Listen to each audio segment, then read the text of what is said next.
Okay, so I'm here with Mark Jones. So to start off the interview, are you aware with an issue in women's rights in India? Yeah, I know that in India there's a lot of human rights issues, especially with the women in India. I know, like, for instance, I don't think they're allowed to even drive cars. I think it's because I know it's mainly a male-dominated society. Okay, so you mentioned the issues with that. Do you happen to know of any other examples, or if not, it's okay because you'll learn. That's about all I know. I don't. Okay. I assume they're not allowed to vote over there. I assume it's kind of like how it used to be in America a long time ago. Yeah. But, No, that's Neo-Imperialism means, sort of simply summed up, that it's anything or any person taking advantage of something that is weaker or smaller. So do you think that women's rights in India seems to be an example of neo-imperialism, and if so, why? yeah, for sure. So I guess in their society, women are looked down as a smaller, like smaller than a human being almost in a sense. And so for them, the male in the society is thought of as like the overarching figure, and so they're basically oppressing women in every possible way. So that's very much a form of neo-imperialism in my mind. And Awesome. the government also doesn't seem to do anything about it. So that way the government's now taking control. Yeah. So oftentimes in India, in other countries as well, but it's a huge issue in India, is that they're sometimes deprived of their basic education. And so do you know of some situations in where, like, sort of depriving women of education can impact socially or culturally or economically in any ways? I mean, I definitely could impact that, so, or like just in society, because if they don't have the education, they wouldn't know, like, oh, there's better stuff. Like, I could be more than just my husband's wife. Yeah. I could be like a powerful figure in my community, or I could actually drive a car, for instance. Yeah. Like, so if they had that education, they would be able to be more. And so that's part of the reason that they're in an imperialistic society, is they're being told that so they don't rise above and be better than they are. Awesome. So I think that one issue is this concept of a rape culture, and so what that is, it's sort of the idea that that rape in a society is easily overlooked, or maybe even in some situations considered condoned. So do you personally believe that there is a rape culture in the society or not? Not in American society, but in India society, for sure. Yeah. Because women there are looked at as objects, and they have no basic, like, protection. I mean, obviously in America, I don't think there is a rape society, just because our women here, we have basic rights, or we have more than basic rights for Yeah. them. And Equal they're rights. Yeah. And so over there in India and other third world countries, they're basically just oppressed and used for sex, for making dinner for their families and Yeah. for their husbands. That's about it. So And so, just as you were sort of saying, just to sort of clarify, that every 15 minutes in India, on average, a woman is reportedly raped.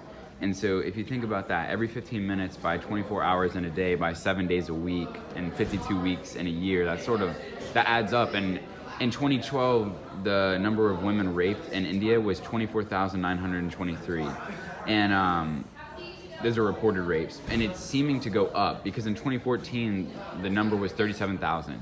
So this is sort of a big issue, and so I'm glad to know that you seem to understand and seem to be aware of that situation. So it seems that, a lot of people here, if I ask, are you aware, the answer is sort of yes, but the issue in it becomes a solution, because it's hard to have a solution when it's so embedded into their culture. So do you happen to know of any ways, realistic or not, that you could potentially solve this issue of women's rights? I think, honestly, the most important thing for the women over there is to get them an education, because once they see how other prospering first world countries live and how other women in the world have rights and they don't get raped every night, and how they actually have means to, like, be themselves. I feel like education is where that all starts. So Yeah. Thank you, Mark. Appreciate that. All right, so we're here with Tommy Petty. So are you aware of an issue with women's rights in India?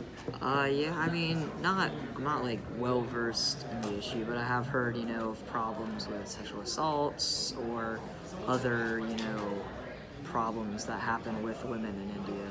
So, I mean, I'm not, like I said, not an expert in the issue, but Okay. I have heard of it. So maybe if you could expand a little bit on that, if you happen to know of any examples with that. I know I heard you say sexual assault and other stuff. So is there anything else that you had to say on that? If not, it's okay. Yeah, I know sexual assault is a really, really rampant problem in India. I don't have, stats on it, but I do know that there are a lot of women each year who get, raped, not just raped, but like gang raped, by youth or even older men sometimes. Yeah. It's terrible. All right, so Neo-Imperialism means that it's basically summed up as anyone or anything that's taking advantage of something weaker or smaller. So do you think that the issue of women's rights in India seems to be an example of this? And if so, why? Yeah, I feel like when you word the definition that way, you could definitely see it because usually, men are perceived to be the stronger of the two sexes. They're bigger, faster, stronger, and, in culture, you could definitely see this as an example of neo-imperialism, maybe not like with countries, but just with a person to another person. And, I mean, yeah, that's a pretty good example of it. Yeah. So oftentimes in India, and as well as other countries, but specifically in India, women are they're deprived of like basic rights such as education. So I think that this is sort of a huge topic because education sort of empowers people in order to succeed in life. So do you happen to know of some ways that can socially or culturally impact the country? Yeah, I mean, if education is taken away from people, then people don't have the ability to know right from wrong. If you take a bunch of young girls out of it, it hurts the workforce of the country because now you're only relying on one sex for the entirety of the workforce. And secondly, to not have half of your population, maybe a little more, a little less, I don't know the exact stats, Right. but women would make a reasonably large number of people, I believe, in India. To have that much of your population be uneducated, could be illiterate or something, they can't read, they can't write. It's completely, it takes them in a fast-growing technological age, it puts them way under where everyone else is. And it really, really keeps this misogynistic, kind of chauvinist culture up because there are no women who are educated enough to take a stand against any of this. Yeah, so it seems to further the gap Exactly. with the issue of women's rights. So I think that something that you sort of touched on earlier about rape culture, and so that's sort of the idea that that raping a woman in society is maybe easily overlooked and in some situations maybe even condoned. So do you happen to believe that there is a rape culture within India? I've never been one to use the term rape culture because I don't understand all the nuances of it for starters, and I don't want to use something that I possibly am using incorrectly. But with the amount of sexual assaults that take place and rapes in India, Yeah. you can see a trend that is not being well curbed by police or any other agency there. So I don't know, I guess if rape culture is the term, then yes, but there is definitely an underlying kind of feeling that this kind of systemic rape is not exactly a huge problem. Yeah. So I've got some statistics here on that situation, such as that reportedly a woman in India is raped every 15 minutes. And so if you think about that, you multiply that by 24 by 7, and that's 1 week, and then by 365 days a year, that's a huge amount of women raped. In 2012, it was 24,923, and it seems to be going up because in 2014, the number of women raped was 37,000 just in India alone. So it's sort of a huge issue, and so I just think it's important that it doesn't go unnoticed. So the issue is a solution. That's the hard part. Is how do you have a solution for something that's so embedded into a culture? So do you happen to know of just a potential solution? It doesn't have to be realistic or whatever, but what do you think is one way that we could help that?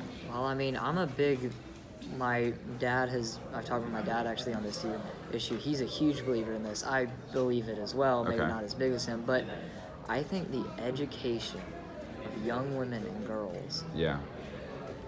is so important. Not even only to this issue, but to many other issues. That if you can just educate women and empower them, this whole situation will start to, I would maybe not like evaporate. Now I'm not gonna say like, and you said 37,000, I believe, Yeah. in 2014. I'm not saying it's gonna be zero, Right. in 2018 or something like that. Of course.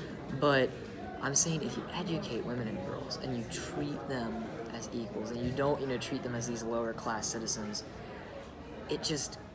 the culture of the country just changes. It makes everything better. Countries immediately start economically growing, culturally growing, if you just educate women and girls. And many cultures around the world, I'm assuming in India as well, And so, yeah, just don't do that. you're not just teaching them, that you are supposed to live in the house, have kids, basically, live submissively, and that's it. And you teach girls at a young age that, they can do something with their lives, whatever they choose to do, and give them self-worth. And so that's a huge issue. And so thank you so much for the interview. No problem. Appreciate it, Tommy.